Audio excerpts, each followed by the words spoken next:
আজ কিন্তু কোনো রকম রান্নার ভিডিও নিয়ে আসিনি। আজ একদম অন্যরকম একটা ভিডিও তোমাদের সঙ্গে শেয়ার করব। তো বন্ধুরা, আজকে আমি তোমাদেরকে বলবো বাজার থেকে কিনে আনা পুদিনা পাতা তোমরা কিভাবে বাড়িতে 1 মাস মতন সংরক্ষণ করে রাখতে পারবে। তো আমাদের কিন্তু প্রত্যেকের বাড়িতে এমন হয় যে আমাদের যতটা পরিমাণ দরকার আমরা ইউজ করার পরে বাদবাকিগুলো কিন্তু আমাদের পাতাগুলো একদম শুকিয়ে যায়।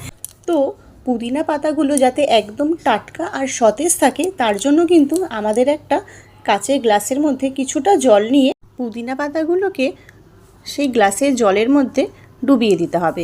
এরপর একটা এয়ারটাইট কন্টেনার, ধরো তোমার যে মশলার যে কৌটো থাকে প্লাস্টিকের, সেই প্লাস্টিকের কৌটো হলেও হবে। এবার সেই গ্লাসটাকে কন্টেনারের মধ্যে খুব ভালো করে ঢুকিয়ে দিয়ে মুখটাকে ভালো করে আটকে দিতে হবে।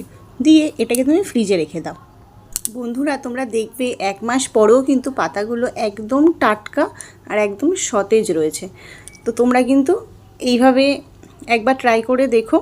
আর হ্যাঁ, অবশ্যই তোমাদের যদি ভিডিওটা ভালো লেগে থাকে তাহলে হ্যাঁ, আমার চ্যানেলটাকে ফলো করে দিও। আর তোমরা সবাই খুব ভালো থেকো, সুস্থ থেকো। তো দেখা হচ্ছে নেক্সট কোনো ভিডিও নিয়ে। টাটা।